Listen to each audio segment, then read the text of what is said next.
Okay. Any questions for now?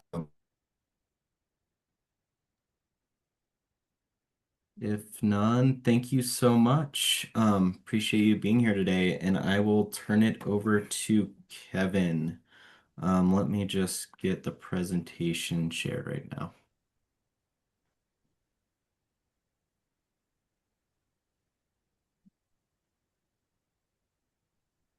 All right. We're all set, Sam, and you can hear me okay? I can.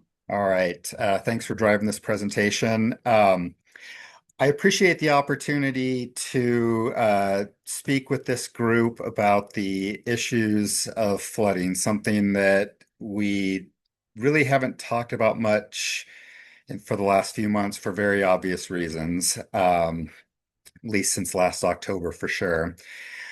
Just a couple disclaimers I'll give you before I start talking. By the way, my name's Kevin Houck. I'm the Chief of Watershed and Flood Protection Section for the CWCB.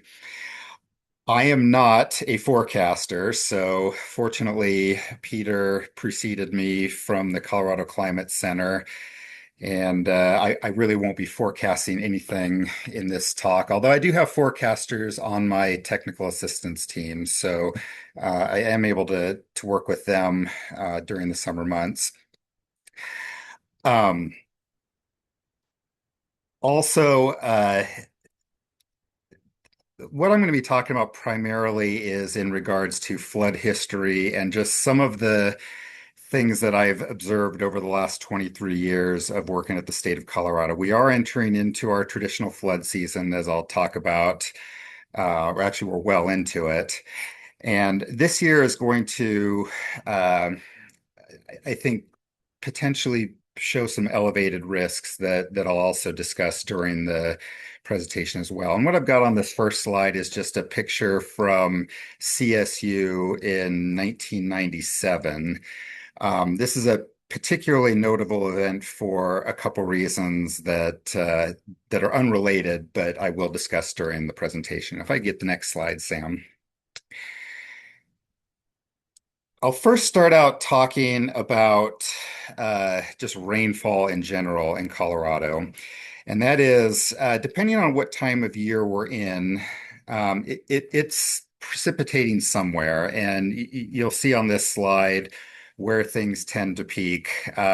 Here along the Front Range, we reach our rainfall peak in the spring, shifting over to the Eastern Plains in the summer. And as Peter noted earlier, the early summer is actually a very dry part of the year for the fall, but then as the summer progresses and then even going into the fall, um, rainfall does peak in that area of the state.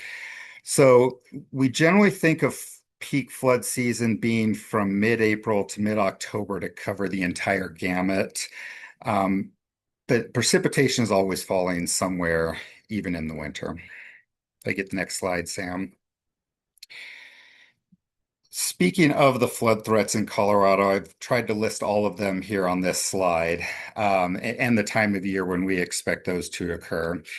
Uh, in the early to, or I should say late spring to early summer, we're generally looking for what we call generalized rain or even rain on snow events. And this is where we get very widespread, lower intensity rain, often along the Front Range. And it can fall on snow, which can hasten the snow melt a bit. Over the next period in July and August is where we typically start to see more flash flooding by convective mechanisms. I'll talk a little bit more about that here in a few slides, but generally we see this peak in July and August in eastern Colorado, and then it shifts more to western Colorado for the late summer and into the fall months. Snowmelt flooding can occur and has occurred in Colorado.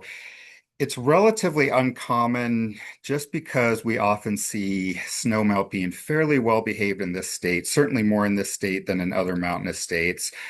Also, I believe that there's just been very good floodplain management in areas around major rivers that are mostly affected by these snowmelt events. We do have ice jams very occasionally that can occur during the winter months, but these are very uncommon. Something that has come up in recent years has been when we see these tropical remnants in the fall months. This, of course, we experienced last year in Southwest Colorado, where unbelievably to me, I believe we had two separate hurricane remnants come in to almost the same area of the state 1 week apart from each other. Um, Very unusual to see that. Another example of where we saw a tropically induced flood was back in 2013 when we really had the big flood in northeastern Colorado. That wasn't a hurricane remnant, but definitely had tropical fingerprints all over it. These type of fall events are very uncommon, but as these last two have shown, they can be very impactful when they occur. One area that is becoming increasingly common is in this post-wildfire flooding, which is something we typically didn't spend a lot of time focusing on prior to about 2010. We had a particularly busy year in 2002, but then things have really ramped up since 2010. We've had very bad fire years in 2012, 2013, 2018, 2020. 2025, and then this year in 2026. And I think it's been pretty well advertised in the media and just in general public knowledge with each passing year when we have these.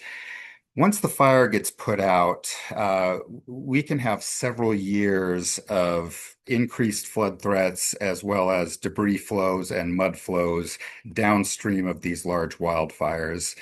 And this has become so common that I would even say that on a year-to-year basis, this has become probably the most common flood threat that our state has been experiencing. And I expect that to only continue in the coming years when these large wildfires become more common.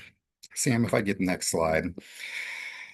Okay, I want to make this statement for everybody on here. The peak of the Colorado flash flood season, in my opinion, traditionally occurs during the last week of July and the first week of August. So, my birthday is tomorrow, and every year I celebrate my birthday on July 22nd and then spend the next 2 weeks worrying about the threat of flooding around the state. And that's just borne out by uh, flood history throughout Colorado. Now, I've worked for the state for 23 years, and actually, in the time that I've worked for the state, we actually haven't had a lot of large scale floods during this 2 week period. So, in some ways, I'm probably being a little bit dramatic, but I would just like to show some examples of some past floods that have happened during this 2 week period. And so, Sam, if I could get the next slide.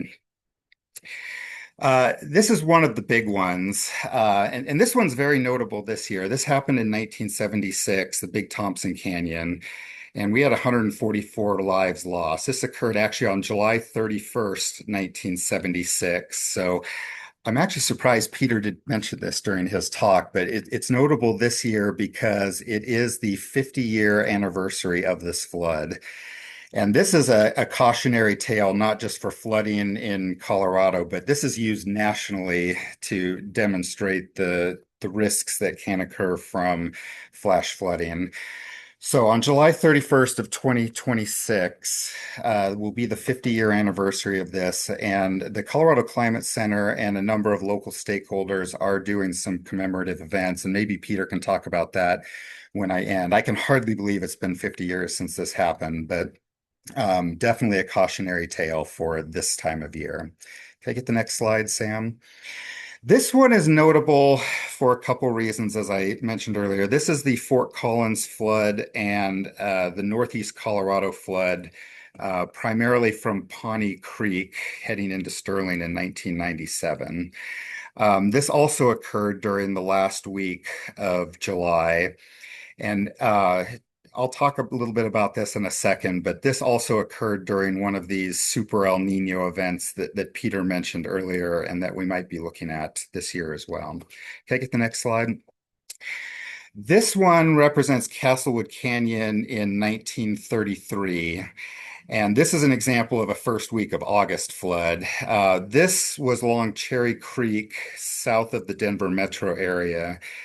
And the flood was so extreme that it washed out a dam along Castlewood Canyon that sent a huge wall of water through the city of Denver and ended up serving as one of the primary catalysts for why Cherry Creek Reservoir got built in the first place. Cherry Creek has been a traditionally flood-prone event, but this was one of the big events that occurred in that watershed, and again occurred during the first week of August. If I get the next slide. Okay, so I guess after watching Peter's presentation, this is a little bit out of date, but I did steal this from at least past Colorado Climate Center presentations. I think it gives generally the same information as what Peter showed earlier. And I'll just say the same thing as Peter, which is looking at history, it appears that uh, a large portion of Colorado seems more affected by El Nino events than La Nina events. And like Peter said earlier, the northern and central mountains during the winter months do show some signs of being more impacted by La Nina events when they come. But otherwise, if you look at the rest of Colorado during the winter months and pretty much most of Colorado during the other seasons, especially during the summer and fall, history just seems to indicate that we do seem to see an uptick in precipitation during El Nino events. Um, Obviously, that can be good for both drought relief as well as just general precipitation. But where it can be problematic is when we get all of this rain in one location in one period. And I don't think it's a stretch to say that if we expect more precipitation, we also can expect higher chances of flood events occurring, which is, I think, something we're going to be looking at this year. Could I get the next slide? Peter mentioned this briefly during his talk, and I will add on to that. So here's a table of the past El Nino and La Nina events, and I'll draw your attention to the same 3 years that Peter mentioned. These have been the last three super El Nino events that have occurred in the last 50 years. So we have 1982 to 83, 97 to 98, and 2015 to 2016. Um, I will echo what Peter said, which is it does appear that the climate is heading into what at least appears likely to be a very strong El Nino moving forward in this event. All three of these events within the circle here did have some significant hydrologic event associated with it, and I'll talk about that here in the next slide. Oh, first, let me just show kind of a different, actually, if I keep going, if I can get the next slide. This is just another way of showing what Peter already showed earlier, which is there just appears to be a strengthening of the El Nino and potential significant strengthening of it. I believe a super El Nino is defined as any time we've got this sea surface temperature anomaly greater than 2 degrees Celsius. And that's right about where we're at right now. And it looks like it's going to peak around the September, October, November, or October, November, December period, which is similar to the graphic that Peter showed earlier. A wide range of scenarios there, ranging from down about 1.5 or so on the low end, all the way up to near above 3.5 on the high end, which is just an astonishingly high number. But the averages kind of show themselves to be around 2 to 2.5, which is in that super El Nino territory. If I could get the next slide. So just some examples of what we've experienced during these last three events. And, I'll tell you, I don't necessarily know the drivers behind these events. I'm not a meteorologist. I'm not a forecaster. All I can do is just look at history and look what's happened in the past. And for 3 out of 3 of these past super El Ninos, we have had some pretty significant events that have occurred.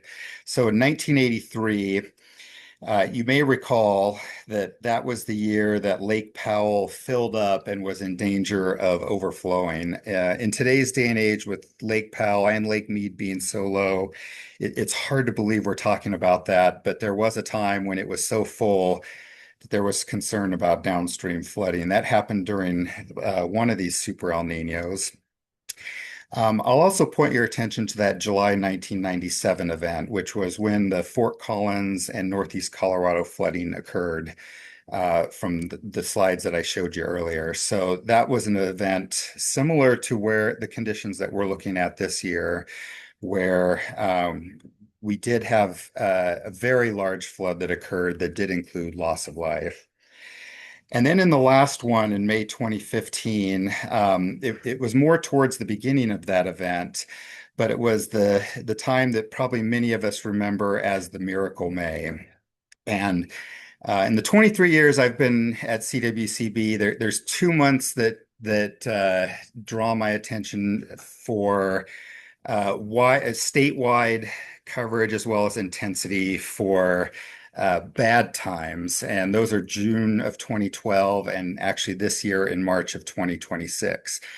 The 1 month that always captures my attention for the very wet end of things was in May 2015, where we had just extremely wet conditions statewide. We did have a declared flood disaster in Northeast Colorado as well as in other areas. So there, that was another time that I think would compare to what we're looking at, the conditions right now. If I could get the next slide, Sam. So just some points to remember as far as flooding. I won't read this slide. I will let you uh, kind of read it as I'm talking here. I will draw your attention mostly to the last 2 points, which is most of Colorado's worst floods are rainfall floods. There's always a lot of attention in the spring months when we have the snowfall to look at, and the question comes up: are we going to have snowmelt flooding? As I mentioned earlier, snowmelt flooding is relatively rare, at least on a large scale in this state. But rainfall floods do occur very frequently, and in fact, we have really big floods, generally at least once per decade throughout our state history. And the last point that I really think is pertinent to what we're seeing today: floods and drought are not mutually exclusive. And in the next slide, I show you what things look like in 2013 when we kind of had a hangover from the 2012 year, which was just a horrible year in this state. This drought continued into 2013. I'm showing kind of the peak of the drought monitor probably in March of 2013. Probably similar to what we had this year, except just in different areas of the state. We'll look at what it looked like in October 1st of that same year. This was after the 2013 flood. And you can see that many areas of the state went from extreme drought all the way to extreme flood within the same year. And so just a reminder that even during these times of very hard drought, floods can and do happen. And unfortunately, they can be very impactful to people's lives. The last thing I would like to talk about is just I would like to just cast a spotlight on our Colorado Flood Threat Bulletin, which is prepared by our meteorologist consultant to the CWCB. And I thought I put the website on here, but you can see it in the line right there. You can either Google Colorado flood threat, or the website itself is coloradofloodthreat.com. There's 3 pages on this that I'd like to just display here on this talk. The first is the flood threat bulletin itself, and this is just a daily estimate released every morning of where we think floods are potentially possible to occur in the state. And this is yesterday's flood threat bulletin because this took place before I could get today's on here. So you see, yesterday there was a low flood threat level for many areas along the west slope. If I could get the next slide, Sam. Another page on the flood threat bulletin is what we call the flood threat outlook. And this is issued twice a week on Mondays through Thursday, or Mondays and Thursdays, excuse me. And this basically looks ahead over a 2 week period of where we think things might be heading over the next 2 weeks. This was also released yesterday, and I might draw your attention to this because this is actually one of the more interesting ones we've had this summer. And it shows a high threat both today and tomorrow for certain areas of the state, along with an elevated threat running from Thursday the 31st all the way up through next Friday the 31st, at which point it looks like things calm down a bit. So, kind of similar to what Peter mentioned earlier, my forecasters are showing kind of a trend towards a pretty busy period over about the next week and a half. And if I could get the next slide. This is another page on the flood threat bulletin. This is what we call our fire burn forecast, and this is also issued daily. We have 9 burn scars that we look at, 3 of them from this year, 3 from last year, and then 3 from prior years as well.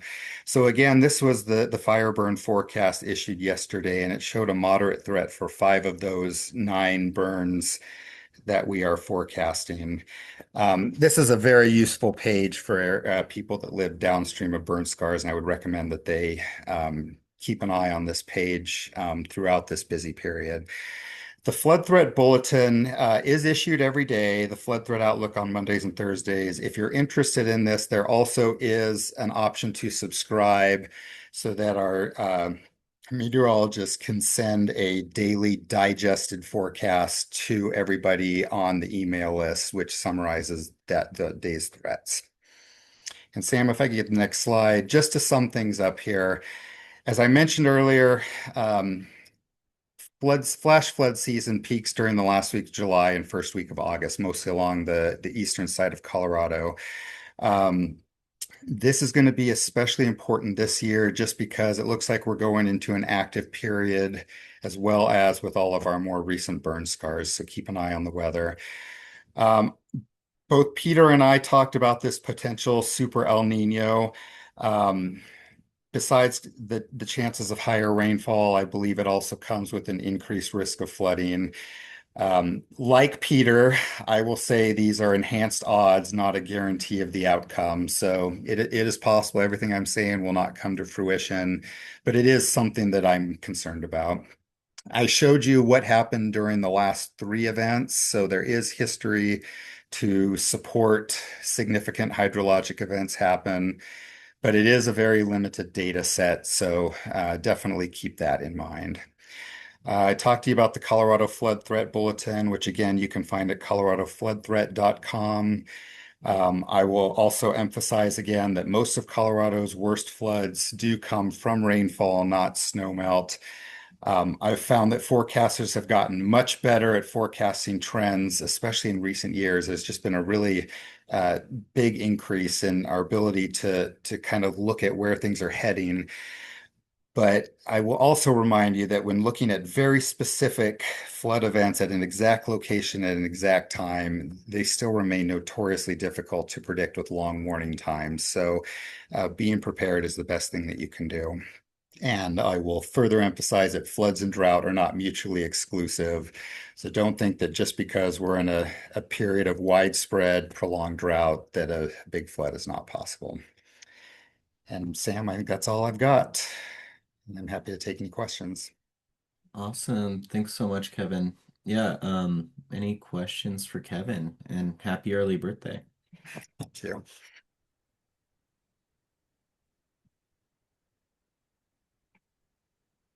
Just check the chat really quickly here. Um, I don't see anything here. Well, thank you so much, Kevin. And no, we're running, with all the additional presentations, short on time here, but folks are willing to stay a little late. Would love to turn it over to local water providers and managers for kind of drought updates.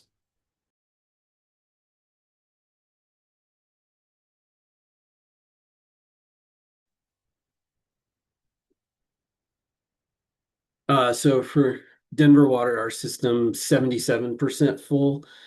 It might sound good, but that's the second lowest we've had in our modern reservoir system. So going back roughly to the early 80s, the lowest was in 2002. And we're just experiencing, like everyone said, really low flows. Our biggest reservoir, Dillon Reservoir, that April through July period, we're probably going to see inflows about 25% of normal. That's about 10,000 acre feet lower than the previous low. So, their average inflow is about 167,000, and we're looking at 45,000 acre feet for this year. And then on the South Platte side, just seeing really senior calls over the weekend. It hit an 1860 river call at our intake. So that's the most senior it gets in that stretch. And even that call wasn't fully satisfied. So if you think about that, we're down to first and right, as far as water rights go, and even that water right isn't fully satisfied. So we're just relying, a lot on storage right now. We have seen our demands lower, and we expect our customers to continue to improve and keep those demands down. We've only seen a very few 300 MGD days. With this weather, we'd normally see about 400 MGD. So I do think they're doing a good job. It's just really difficult when you have this stretch of hot, dry weather. So that's where Denver Water's at. Awesome. Thanks so much, Nathan. All right. Anybody else? I saw a few here.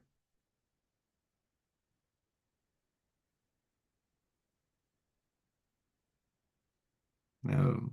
Drew, you have an update for us?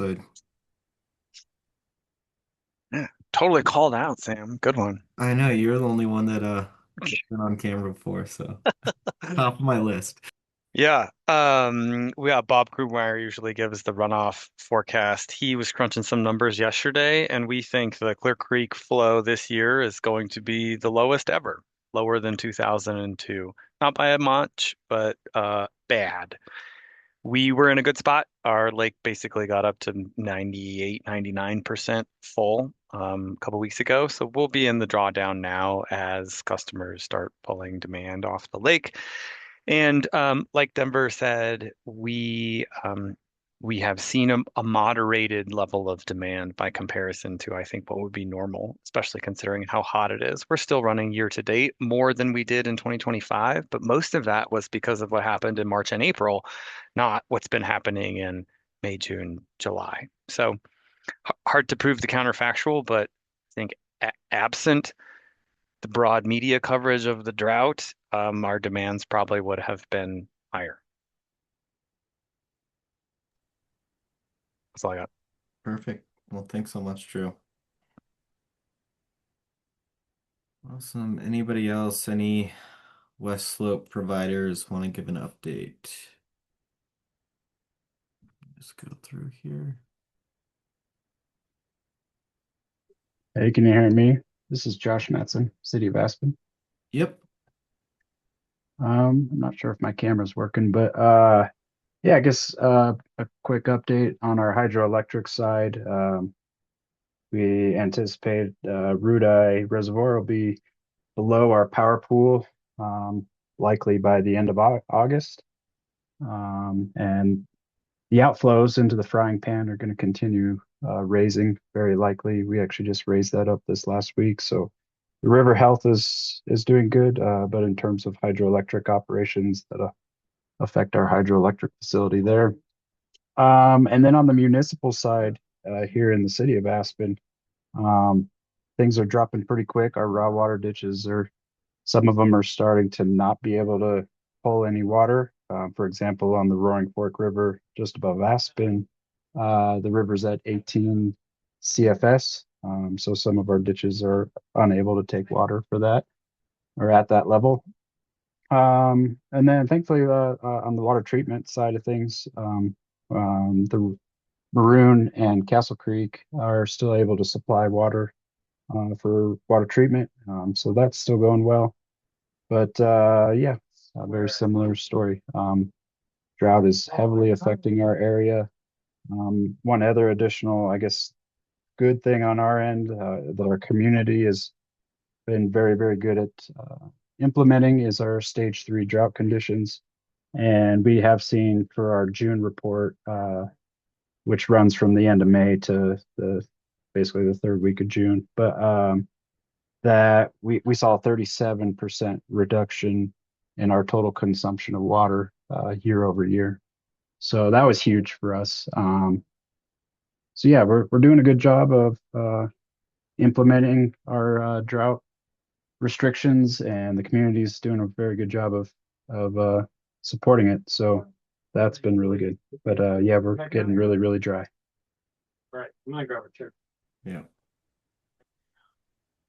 Awesome. Well, thank you so much, Joshua, for your update too. Awesome. Anybody else want to jump in here? This is Emily at Northern Water.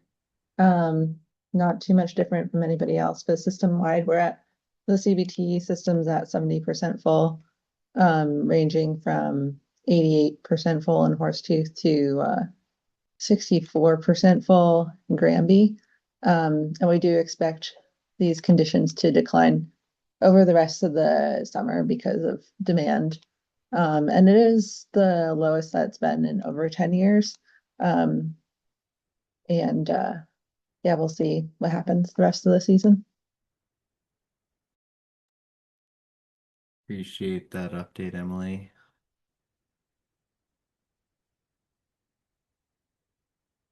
All right. Anybody else want to give conditions or drought or water supply update? Just going through the list. If not, I know we're about Hello, Oh, Adriana with Castle Rock Water. Can you hear me? yes, I can. Okay. Yeah, so we're also at about 70% full for our reservoirs.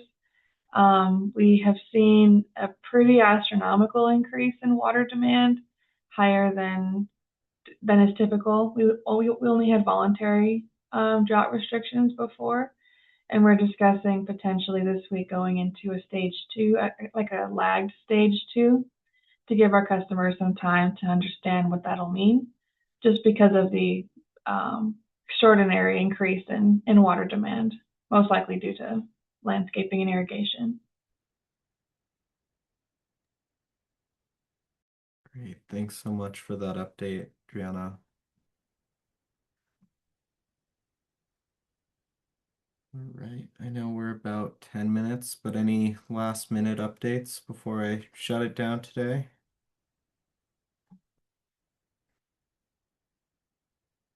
Seeing none, really appreciate everyone's time and participation today, and look forward to seeing everyone at the next meeting on August 25th.